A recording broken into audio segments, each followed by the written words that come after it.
Good morning everybody. एक बार फिर आप सभी का जीव विज्ञान की ऑनलाइन कक्षा में स्वागत है। पिछली कक्षा में हमने आपसे लसिका तंत्र के कार्यों पर आपसे चर्चा की और आपको बताया कि लसिका जो तंत्र होता है वो मनुष्य में वसा के परिवहन की क्रिया में सहायक होता है।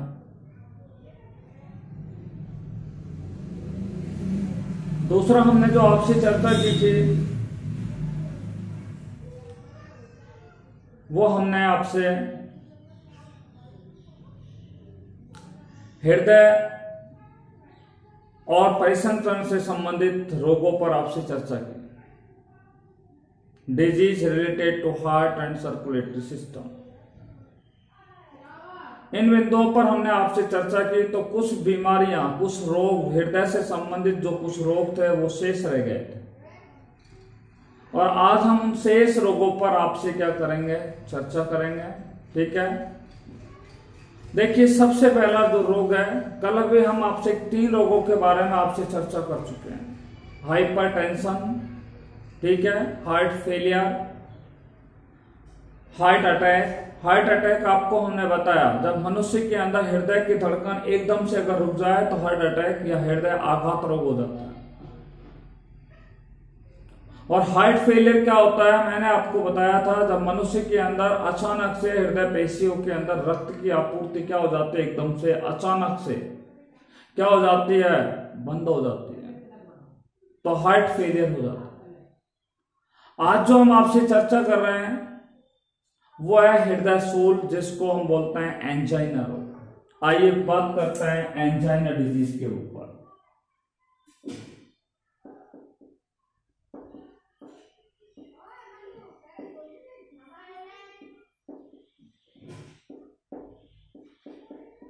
ये लेसन नंबर 24 का आज ये लास्ट हमारा लेक्चर है, जिसका नाम है blood circulatory system of human.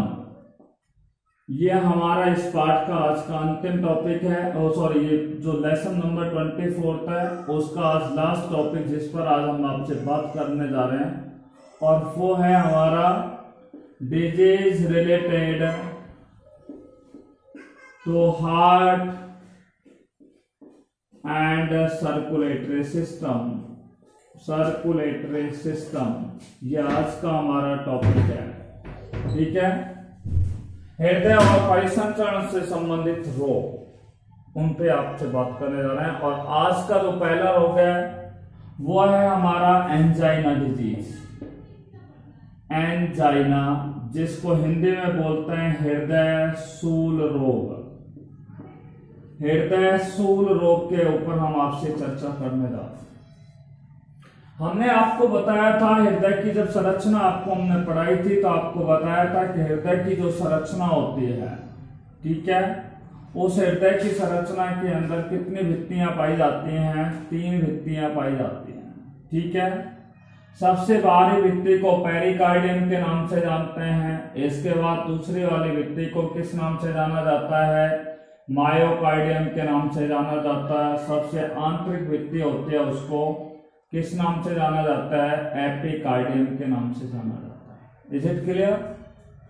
देखिए हृदय की जो भित्तियां होती हैं, इन हृदय के अंदर रुधिर लेकर के आने वाली जो रुधिर वाहिनियां होती हैं, रुधिर हृदय से लेकर के आने वाली ये जो हैं, इन्हें कहा जाता है पल्मोनरी वेन्स या फुफ्फुसीय शिराएं। फुफ्फुसीय शिराएं जो होती हैं वो फेफड़ों से शुद्ध रुधिर को लेकर के किस में आती है, हृदय के अंदर लाती है। ठीक है, तो हृदय की जो भित्तियां होती हैं, उन हृदय की भित्तियों को क्या है, रुधिर क्या होता है, रुधिर की आपूर्ति होती है। हृदय की भित्तियों को रुधिर की आपूर्ति किसके द्वारा होती है, कोरोनरी धमनियों के द्वारा होती है। ठीक है, तो ये क्या है कि जब हृदय की भित्ति, हृदय के अंदर हृदय में रुधिर लाने वाली जो कोरोनरी धमनियां हैं, वो धमनियां जब हृदय की भित्तियों के अंदर रुधिर लेकर के आती है। ठीक है, तो ऐसी स्थिति में क्या है कि यहाँ पे रुधिर की आपूर्ति सामान्य बनी रहती है, मनुष्य कैसा रहता है, स्वस्थ रहता है। अब क्या है कि हृदय की भित्तियां हैं और इन हृदय की भित्तियों को, ठीक है, पर्याप्त रुधिर की आपूर्ति नहीं होती है। हृदय की भित्तियों को पर्याप्त मात्रा में रुधिर की आपूर्ति कब नहीं होती है, जब कोरोनरी धमनियां हैं, या तो इनमें क्या बन जाता है, थक्का बन जाता है। इन कोरोनरी धमनियों के अंदर या तो क्या बन जाता है, थक्का बन जाता है, या फिर यहां पर क्या होता है, इन कोरोनरी धमनियों के अंदर क्या होने लगता है, संकुचन होता है। ठीक है, थक्का बन जाता है कोरोनरी धमनियों के अंदर, या इनके अंदर क्या होने लगता है, संकुचन होने लगता है। जब हृदय को रुधिर लाने वाली कोरोनरी धमनियों में रुधिर का थक्का बन जाए या उन कोरोनरी धमनियों में संकुचन होने लग जाए, तो इस स्थिति के अंदर हृदय को रुधिर लाने वाली कोरोनरी जो धमनियां होती हैं, ठीक है, ये कोरोनरी धमनियों से रुधिर की आपूर्ति हृदय की भित्तियों को नहीं होती है। अर्थात हृदय की भित्तियों को जब पर्याप्त मात्रा में रुधिर की आपूर्ति नहीं होती है, कब नहीं होती है, जब कोरोनरी धमनियों में रुधिर का थक्का बन जाता है या संकुचन हो जाता है। ठीक है, तो इसके कारण मनुष्य के अंदर हृदय की जो भित्तियां होती हैं, उन भित्तियों को पर्याप्त मात्रा में रुधिर की आपूर्ति नहीं हो पाती, जिस रोग को कौन सा रोग कहते हैं, हृदय शूल रोग कहते हैं। ठीक है, इस रोग में हृदय की जो पेशियां होती हैं, हृदय में हृदय पेशियां पाई जाती हैं और हृदय पेशियों को ऑक्सीजन युक्त रुधिर की आपूर्ति जब नहीं हो पाती है, हृदय में उपस्थित हृदय पेशियों को जब पर्याप्त मात्रा में ऑक्सीजन युक्त रुधिर की आपूर्ति नहीं हो पाती है, तो ऐसी स्थिति में मनुष्य के सीने के अंदर, ठीक है, मनुष्य के चेस्ट में या उसके कंधे में क्या होता है, बहुत तेजी से क्या होता है, दर्द होता है। इसलिए इस रोग को आर्टीरियोस्क्लेरोसिस के नाम से जाना जाता है। आर्टीरियोस्क्लेरोसिस रोग के नाम से इसे जाना जाता है। आर्टीरियोस्क्लेरोसिस रोग के नाम से इसे भी क्या है, जाना जाता है। तो इस रोग को आर्टीरियोस्क्लेरोसिस रोग के नाम से जाना जाता है। ठीक है, तो हृदय शूल रोग क्या है, ये आपके समझ में आ गया होगा कि इस रोग के अंदर जब हृदय की भित्तियों को, ठीक है, पर्याप्त मात्रा में रुधिर की आपूर्ति नहीं होती है, और कौन से रुधिर की आपूर्ति नहीं होती है, ऑक्सीजन युक्त रुधिर की आपूर्ति नहीं होती है। क्यों नहीं होती है, क्योंकि जब कोरोनरी धमनियों में या तो संकुचन होने लग जाता है या कोरोनरी धमनियों के अंदर क्या हो जाता है, संकुचन उत्पन्न हो जाता है। ठीक है, तो इस स्थिति में हृदय की इन पेशियों को पर्याप्त मात्रा में रुधिर की आपूर्ति नहीं होती है। ठीक है, जिससे हृदय की पेशियों को जब पर्याप्त मात्रा में ऑक्सीजन युक्त रुधिर की आपूर्ति नहीं हो पाती है, तो ऐसी स्थिति में मनुष्य के सीने के अंदर, चेस्ट के अंदर और उनके शोल्डर्स के अंदर, कंधों के अंदर क्या होने लग जाता है, पेन होने लग जाता है, दर्द होने लग जाता है। और इस प्रकार के रोग को आर्टीरियोस्क्लेरोसिस रोग के नाम से इसे क्या है, जाना जाता है। आपको बता दें कि हृदय शूल रोग जो होता है, यह रोग पुरुष हो चाहे स्त्रियां हो, और वो किसी भी उम्र के हो सकते हैं। अर्थात किसी भी उम्र के स्त्री और पुरुषों के अंदर ये हृदय शूल रोग उत्पन्न हो सकता है। यह रोग ज्यादातर किस में होता है, या तो वृद्धावस्था में होता है या फिर मध्यम अवस्था यानी कि युवा अवस्था जो आपकी होती है, उसमें सर्वाधिक रूप से यह रोग होता है। ठीक है, तो हृदय शूल रोग आपके समझ में आ गया होगा। क्योंकि हृदय शूल रोग समझ में आ गया तो आगे हम जो कई रोग और पढ़ाएंगे, जैसे कोरोनरी थ्रोम्बोसिस रोग पढ़ाएंगे, तो वो भी इसी से रिलेटेड है। ठीक है, तो इसलिए इसको अगर आप लिखेंगे एग्जाम में तो किस तरीके से लिखेंगे, how to write in the examination. इस रोग में हृदय की भित्तियों को जब पर्याप्त मात्रा में रुधिर की आपूर्ति नहीं होती है, नहीं होने पर कोरोनरी धमनियों के अंदर कोरोनरी धमनियों में या तो थक्का उत्पन्न हो जाता है या कोरोनरी धमनियों में क्या हो जाता है, संकुचन उत्पन्न हो जाता है, जिसके कारण हृदय की भित्तियों के अंदर क्या है, रुधिर की आपूर्ति नहीं हो पाती। ठीक है, हृदय की पेशियों को जब पर्याप्त मात्रा में रुधिर की आपूर्ति नहीं हो पाती है तो ऐसी स्थिति में मनुष्य के सीने के अंदर और कंधे के अंदर क्या होने लगता है, दर्द में होने लगता है, जिसे आर्टेरियोस्क्लेरोसिस रोग के नाम से उसे जाना जाता है। यह रोग किसी भी उम्र के पुरुष और महिला के अंदर ये हो सकता है। ज्यादातर ये जो रोग होता है वो मध्यम अवस्था के अंदर, यानी कि जब व्यक्ति ने ज्यादा, यानी कि मध्यम अवस्था का अर्थ होता है युवा अवस्था में होता है, ठीक है, या वो वृद्ध अवस्था में होता है, तो उस दौरान ये रोग सर्वाधिक रूप से उन मनुष्यों के अंदर होता है। ठीक है, एंजाइना रोग आपके समझ में आ गया होगा, जिसे हृदय सूल रोग के नाम से जाना जाता है। देखिए, हृदय सूल रोग के बाद में हम अगले टॉपिक पर आपसे बात कर रहे हैं, इसको ध्यान से सुनिएगा। देखिए भी, हृदय सूल के बाद हम बात करते हैं दूसरे रोग के बारे में, जिसको बोलते हैं कोरोनरी थ्रोम्बोसिस डिजीज। कोरोनरी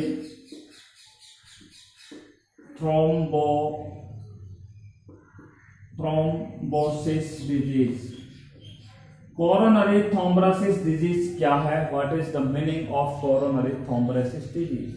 ठीक है, आपको हमने बताया कि हृदय को रुधिर लाने वाली, ये हृदय है, ठीक है, और हृदय को रुधिर लाने वाली, ठीक है, हृदय को रुधिर लाने वाली कौन सी धमनियां होते हैं? इनको बोलते हैं कोरोनरी धमनियां। आपको अभी बताया था, हृदय को रुधिर कौन लेके आती है? कोरोनरी धमनियां आती है। वैसे सही नाम बोलेंगे तो ये फुफ्फुसीय क्या है, सिराएं होती हैं, वो फेफड़ों से शुद्ध रुधिर लेकर के किस में आती है? बाएं आलिंद में। ठीक है, देखिए, तो हृदय को रुधिर लाने वाली कौन सी धमनियां हैं? कोरोनरी धमनियां हैं। ठीक है, और जब इन कोरोनरी धमनियों के अंदर क्या बन जाता है? यहाँ पे थक्का बन जाता है, रुधिर का क्या बन जाता है? यहाँ पे थक्का बन जाता है। ठीक है, रुधिर का थक्का बन जाए, ठीक है, या फिर यहाँ पे क्या होता है कि इनके अंदर क्या होने लगा है? संकुचन की क्रिया होने लगा है। किनके अंदर? कोरोनरी धमनियों के अंदर। तो हृदय को रुधिर लाने वाली कोरोनरी धमनियों के अंदर जब थक्का बन जाए या उनके अंदर क्या होता है भैया? संकुचन की क्रिया होने लग जाती है, तो इस स्थिति में इनके द्वारा, इन कोरोनरी धमनियों के द्वारा हृदय की पेशियों को पर्याप्त मात्रा में रुधिर की आपूर्ति नहीं हो पाती है। ठीक है भाई, कोरोनरी धमनियों के अंदर या तो संकुचन होने लग जाता है या थक्का जम जाता है, तो ऐसी स्थिति में क्या होता है कि हृदय पेशियों को पर्याप्त मात्रा में रक्त की आपूर्ति नहीं होती, जिसके फलस्वरूप मनुष्य के अंदर क्या होता है? उनकी हृदय पेशियों को जब पर्याप्त मात्रा में क्या नहीं हो पाता है? पर्याप्त मात्रा में रुधिर की आपूर्ति नहीं हो पाती है, तो हृदय पेशियां जो होती हैं उनको पर्याप्त मात्रा में ऑक्सीजन युक्त रुधिर की आपूर्ति नहीं हो पाती है। तो मैंने अभी आपको बताया, उनके सीने के अंदर और कंधे के अंदर क्या होने लग जाता है? दर्द हो जाता है। अर्थात हम यहाँ पे कह सकते हैं कि उनके अंदर कौन सा रोग हो जाता है? एंजाइना रोग हो जाता है, अर्थात उनके अंदर हृदय सूल रोग उत्पन्न हो जाता है। कौन सा रोग उत्पन्न हो जाता है? हृदय सूल रोग उत्पन्न हो जाता है। इसलिए हम इसको किस तरीके से कहते हैं कि हृदय को रुधिर लाने वाली कोरोनरी धमनियों में थक्का बनने से या संकुचन होने से, ठीक है, हृदय पेशियों को पर्याप्त मात्रा में रुधिर की आपूर्ति नहीं हो पाती है, जिसके फलस्वरूप मनुष्य के अंदर हृदय सूल या एंजाइना रोग उत्पन्न हो जाता है। I think coronary thrombosis disease and angina disease both are inter related, यानी कि दोनों रोग होते हैं वो आपस में एक दूसरे से अंतर संबंधित होते हैं। ठीक है, एक ही प्रकार का रोग है, कहने का मतलब ये है। देखिए, अब हम अगला नेक्स्ट टॉपिक पे बात करते हैं, नेक्स्ट डिजीज पर बात करते हैं, जिसका नाम है कपाटीय रोग। देखिए, कपाटीय रोग पर आपसे बात करते हैं। कपाटीय रोग इंग्लिश में बोलते हैं वाल्वुलर डिजीज। वाल्वुलर डिजीज क्या है, इस पर आपसे बात कर रहे हैं। देखिए,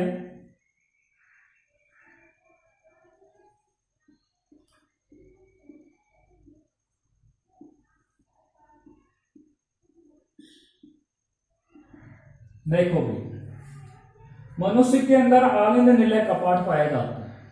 क्या पाया जाता है? आलिंद निलय कपाट पाया जाता है। बात समझ में आ गई?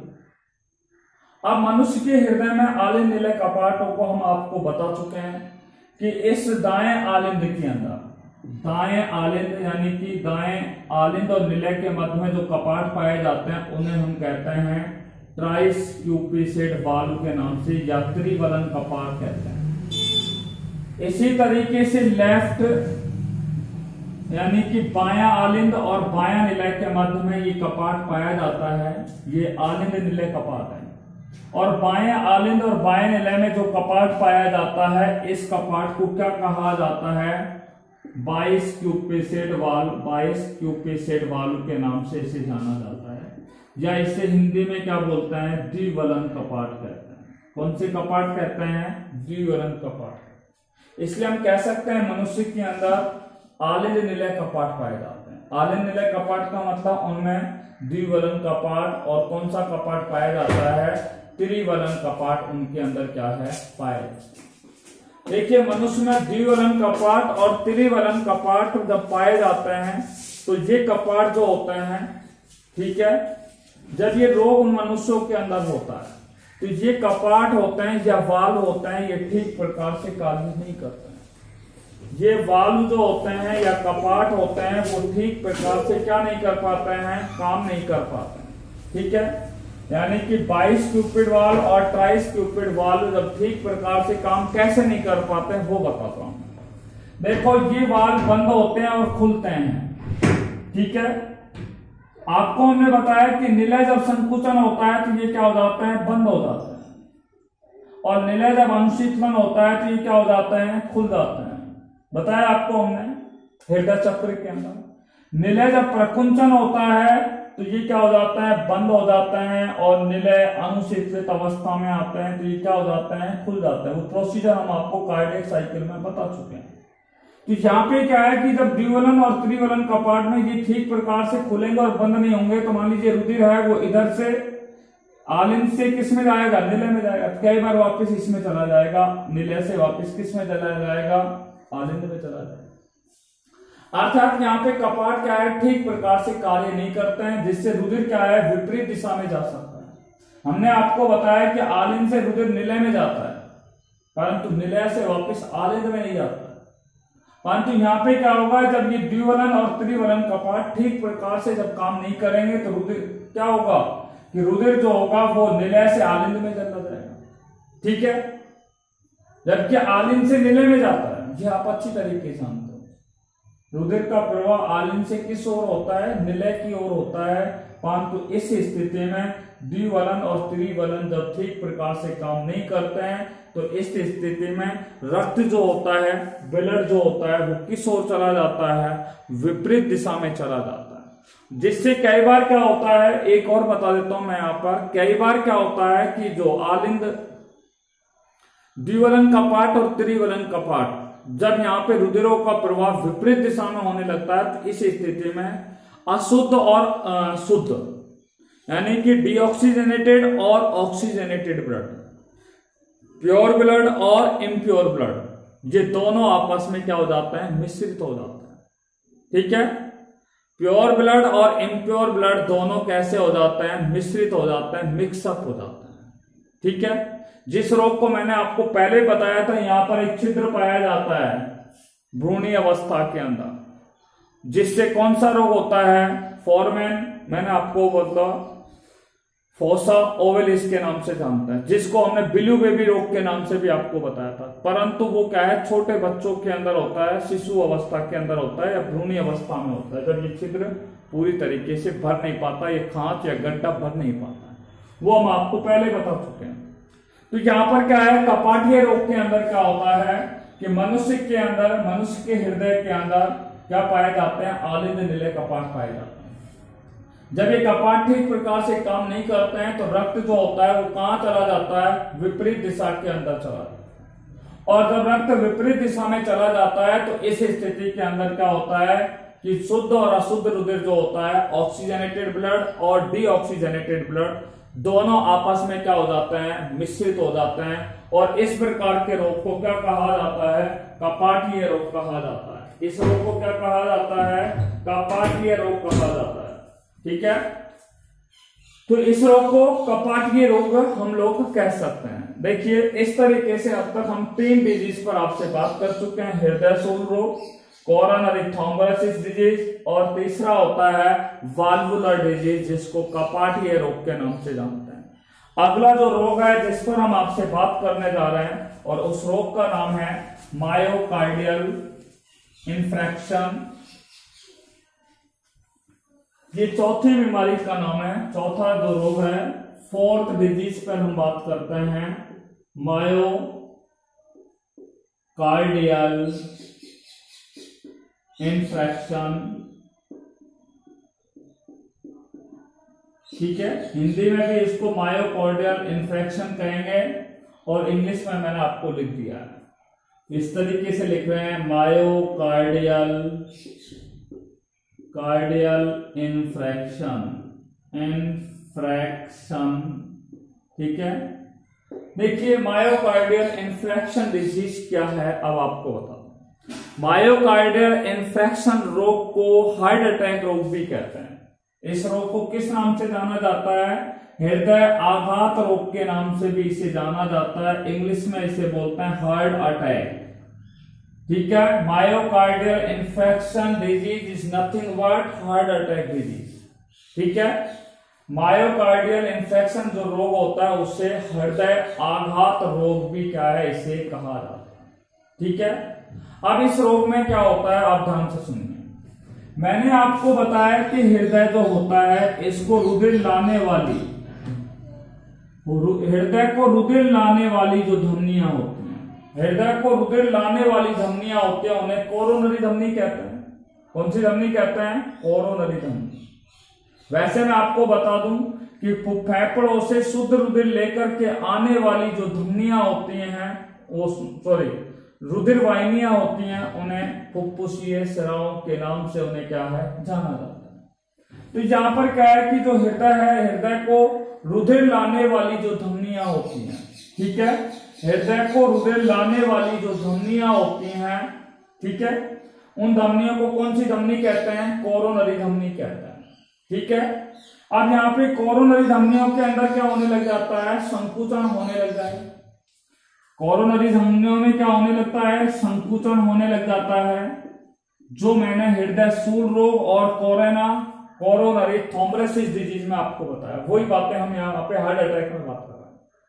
तो जब मनुष्य के हृदय को रुधिर लाने वाली ये कोरोनरी धमनियों में या तो संकुचन होने लग जाए, या फिर इनके अंदर क्या बन जाए, यहाँ पे रुधिर का क्या बनने लग जाए, थक्का बनने लग जाए, ब्लड क्लॉटिंग का निर्माण हो जाए।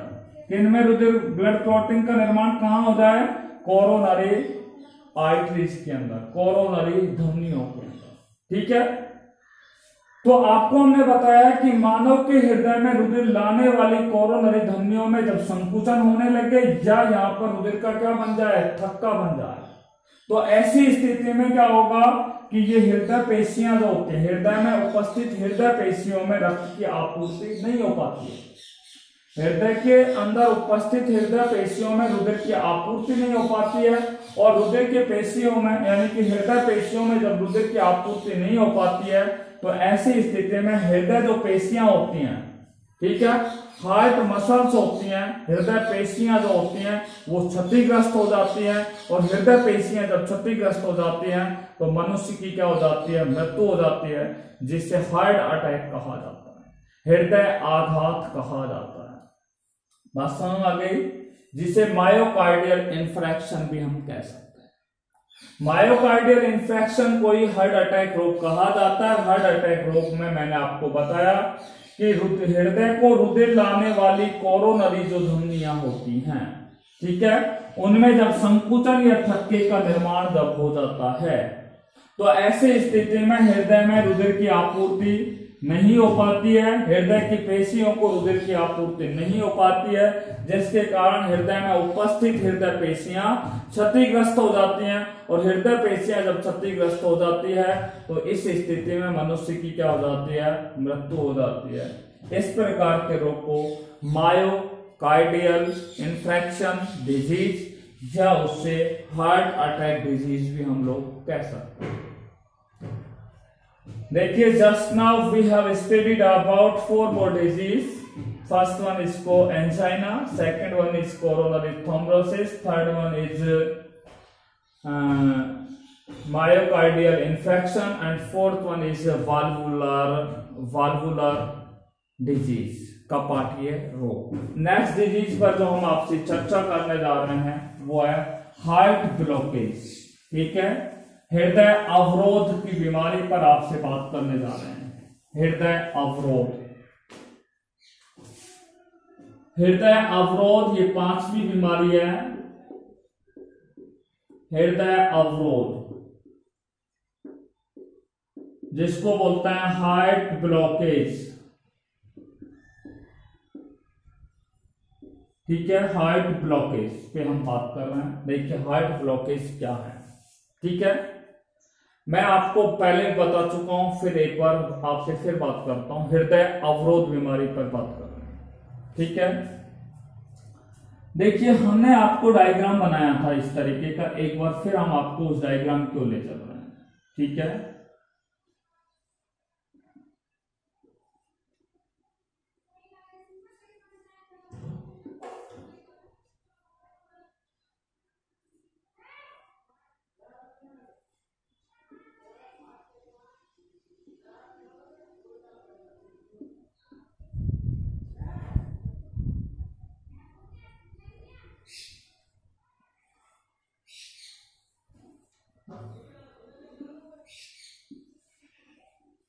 देखिए, इस तरीके से हमने आपको बताया था।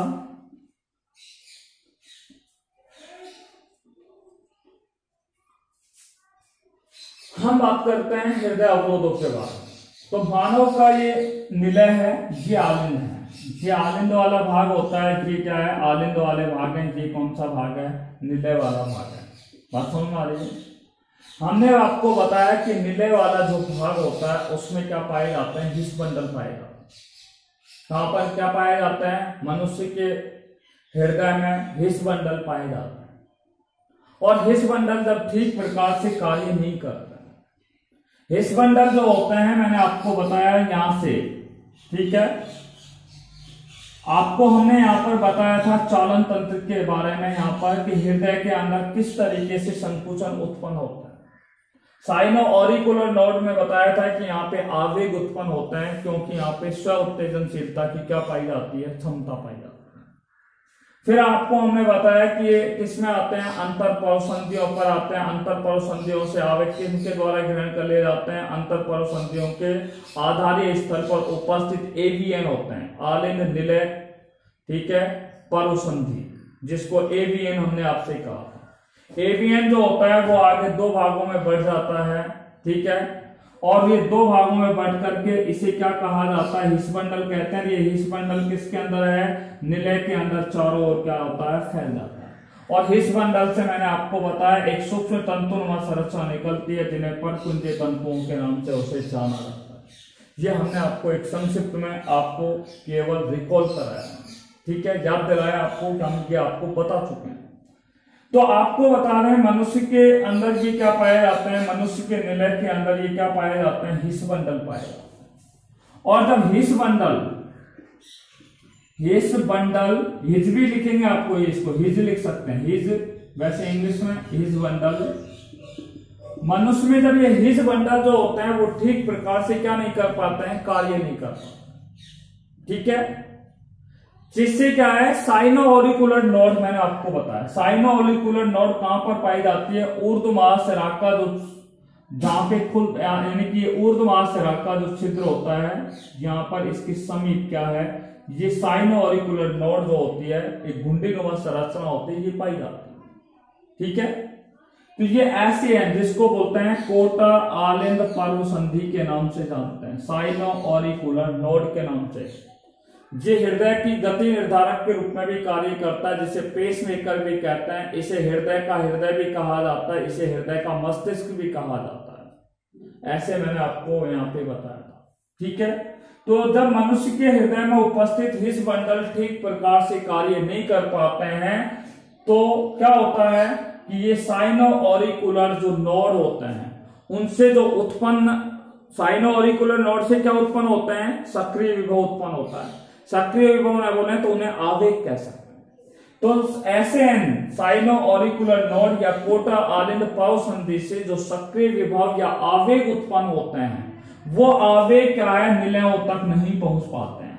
और निलयों में जब आवेग नहीं पहुंचेंगे तो ऐसी स्थिति में निलयों में क्या नहीं हो पाएगा, संकुचन नहीं हो पाएगा।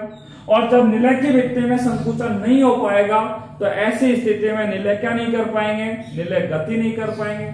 और जब निलय गति नहीं कर पाएंगे तो ऐसी स्थिति में मनुष्य के शरीर के अंदर रुधिर का क्या नहीं हो पाएगा, सर्कुलेशन नहीं हो पाएगा, रुधिर का परिसंचरण नहीं हो पाएगा। और रुधिर का जब परिसंचरण नहीं हो पाएगा तो ऐसी स्थिति में शरीर के विभिन्न भागों तक रुधिर की आपूर्ति नहीं हो पाएगी।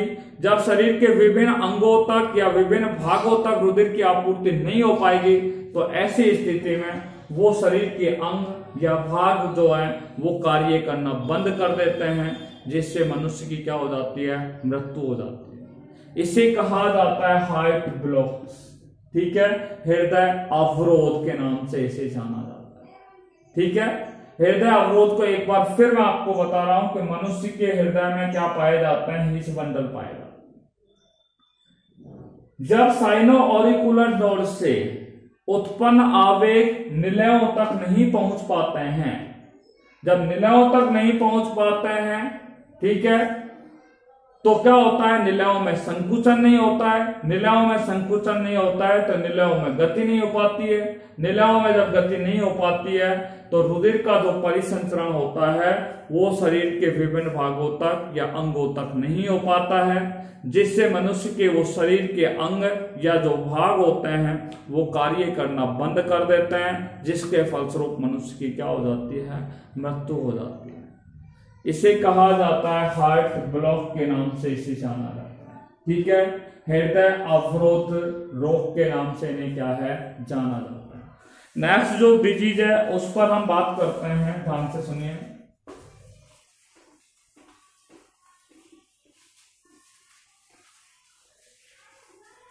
र्यूमेटिक डिजीज पे हम बात करते हैं। र्यूमेटिक डिजीज यानी कि ये हमारी 6th डिजीज है, र्यूमेटिक डिजीज। ठीक है, र्यूमेटिक डिजीज क्या है, RHEUMATIC, र्यूमेटिक डिजीज क्या है, र्यूमेटिक हार्ट डिजीज क्या है। ठीक है, देखिए र्यूमेटिक हार्ट डिजीज जो होती है वो खास तौर से एक विशेष प्रकार का जीवाणु होता है, और जब उस जीवाणु का संक्रमण हमारे हृदय में हो जाता है, ठीक है, जब मनुष्य के हृदय में किसी विशेष प्रकार के जीवाणु का संक्रमण हो जाता है, ठीक है, तो वो जीवाणु का नाम मैं आपको बता रहा हूं कि वो कौन सा जीवाणु है जो मनुष्य के हृदय में क्या करता है, संक्रमण पैदा करने का काम करता है। ठीक है, देखिए मनुष्य के हृदय में जो संक्रमण पैदा करता है वो है एक विशेष प्रकार का जीवाणु जिसका नाम है स्ट्रेप्टोकोकस विरिडेंस के नाम से उसे जाना जाता है। ठीक है, स्ट्रेप्टोकोकस विरिडेंस नाम का एक विशेष प्रकार का जीवाणु होता है। जब ये जीवाणु मनुष्य के हृदय में संक्रमण कर देता है, इन्फेक्शन कर देता है, तो संक्रमण करने पर मनुष्य के हृदय के अंदर जो कपाट होते हैं वो कपाट ठीक प्रकार से क्या नहीं कर पाते हैं, काम कर नहीं पाते हैं। मनुष्य के हृदय में उपस्थित कपाट जब ठीक प्रकार से काम नहीं कर पाते हैं तो जिससे क्या होता है, मानव के हृदय की जो पेशियां होती हैं वो क्या हो जाती हैं, कमजोर हो जाती हैं। ठीक है, और हृदय के कपाट जब काम नहीं कर पाते हैं तो वहां पे एक रोग और होने की संभावना होती है, उसको कपाटीय रोग के नाम से जानते हैं, जिसमें मैंने आपको बताया कि जो रक्त होता है जब कपाट ठीक प्रकार से काम नहीं कर पाएंगे तो क्या होगा कि जो रक्त होता है वो विपरीत दिशा में क्या होता है, चला जाता है, प्रवाहित हो जाता है। साथ में जो प्योर और इम्प्योर ब्लड होता है वो भी इजी गोइंग में क्या हो जाता है, मिक्सअप हो जाता है। ऑक्सीजनेटेड और डीऑक्सीजनेटेड जो ब्लड होता है वो आपस में क्या हो जाते हैं, मिश्रित हो जाते हैं, मिल जाते हैं। इस प्रकार के रोग को रियूमेटिक हार्ट डिजीज कहते हैं।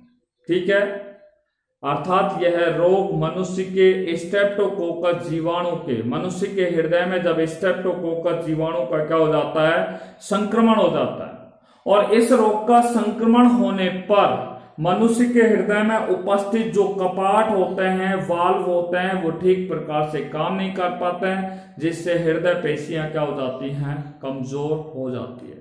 इस प्रकार के रोग को रियूमेटिक हार्ट डिजीज के नाम से इसे जाना जाता है। ठीक है, देखिए नेक्स्ट डिजीज पर हम बात करते हैं, पेरिकार्डिटिस रोग के बारे में बात करते हैं। Pericarditis,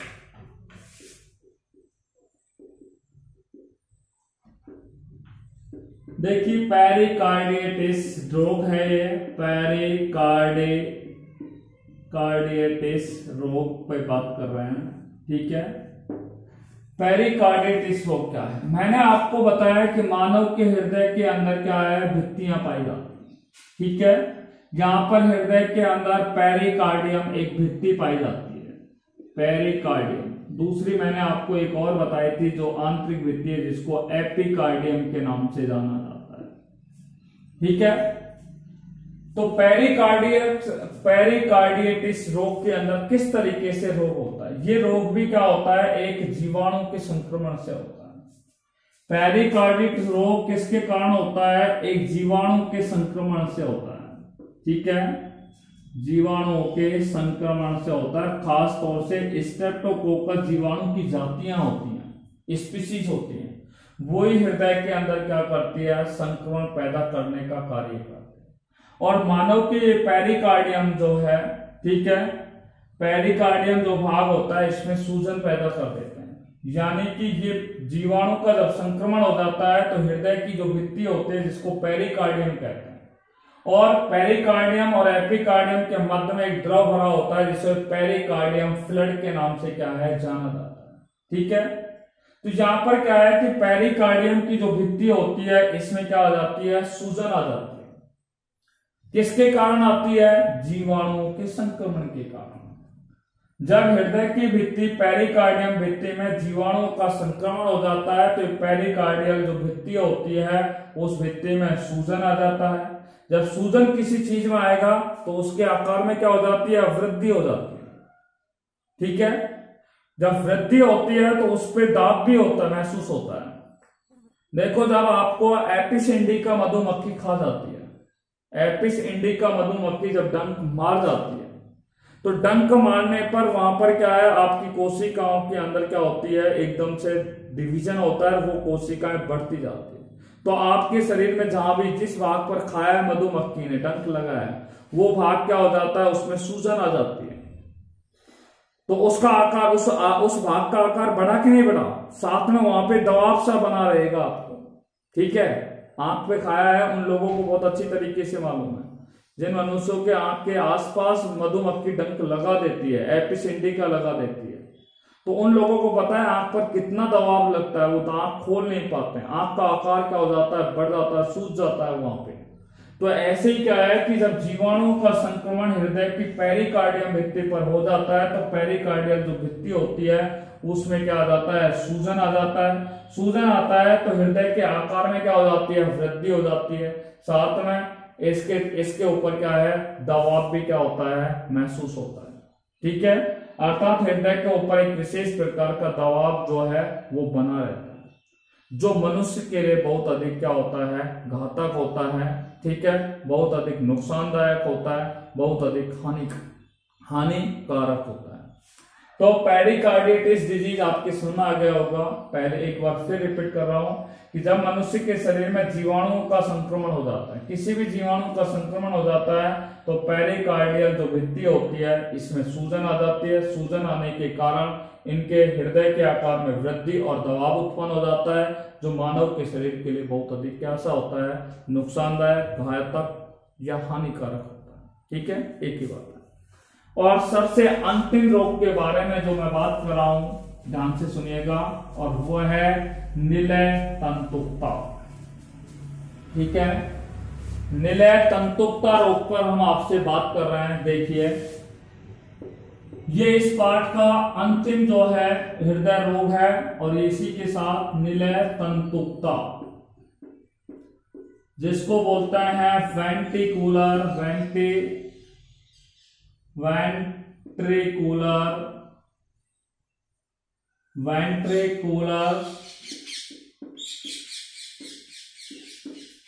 fibrillation, FIBRILLSTION, ventricular fibrillation, निलय तंतुकता। देखिए, आइए निलय तंतुकता पर हम आपसे बात कर रहे हैं। देखिए, मनुष्य के हृदय के अंदर निलय पाए जाते हैं, और निलय का जो प्रत्येक भाग, ठीक है, इस तरीके से आप लोगों ने पढ़ा है। ठीक है,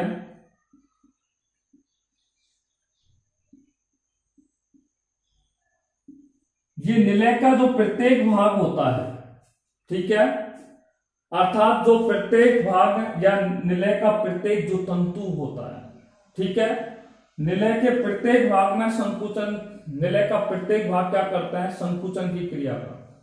ठीक है, और जब प्रत्येक भाग संकुचन की क्रिया करे तो हृदय के अंदर जो लय होती है, हृदय के धड़कने की जो लय होती है या उसके समन्वय की क्रिया होती है, कोऑर्डिनेशन की क्रिया होती है, वो टूट जाती है। अर्थात निलय का जब प्रत्येक भाग या प्रत्येक तंतु संकुचन की क्रिया करने लग जाए, निलय का प्रत्येक भाग या निलय का प्रत्येक तंतु संकुचन की क्रिया करने लगे, जब संकुचन की क्रिया करेगा तो हृदय की जो लय होती है, रिदम होती है, ठीक है, धड़कने की जो रिदम होती है, हृदय स्पंदन की जो रिदम होती है, ठीक है, वो टूट जाती है। ठीक है, साथ में उनका जो कोऑर्डिनेशन होता है, समन्वय होता है, वो भी क्या हो जाता है? टूट जाता है। इस प्रकार के रोग को निलय तंतुकता रोग के नाम से जाना जाता है। वेंट्रिकुलर फिब्रिलेशन के नाम से उसे जाना जाता है। तो निलय तंतुकता पे हमने आपसे बात की और आपको बताया कि जब निलय का प्रत्येक भाग पृथक रूप से संकुचन करने लगे तो हृदय की लय और समन्वयता होती है, वो टूट जाती है, जिस रोग को निलय तंतुकता कहते हैं। देखिए, आज की इस वीडियो में हमने आपको हृदय शूल, coronary thrombosis disease, valvular disease, myocardial infarction disease, heart blockage, rheumatic heart disease, pericarditis heart disease, और लास्ट आपको बताया निलय तंतुकता रोग। इन सभी रोगों पर हम आपसे हृदय से संबंधित, हृदय और पाई संचरण से संबंधित इन सभी रोगों पर आज हमने आपसे चर्चा की। यदि आपको इनमें से किसी भी रोग पर किसी भी प्रकार का डाउट है, ठीक है, तो आप बेफिक्र होकर के बिना हिचकिचाए आप पूछ सकते हैं। ठीक है, हमारा ये 24 चैप्टर क्या हुआ? समाप्त हुआ। ठीक है, यदि आपको किसी प्रकार की समस्या है तो आप 1 या 2 दिन के अंदर अपनी समस्या व्हाट्सएप के जरिए हमें भेज सकते हैं, और आपकी समस्या का हल हम जूम ऐप के जरिए, जो बच्चे हमसे जुड़ेंगे उनकी समस्या को हम जूम ऐप के जरिए उनकी समस्या को हम क्या कर देंगे? दूर कर देंगे।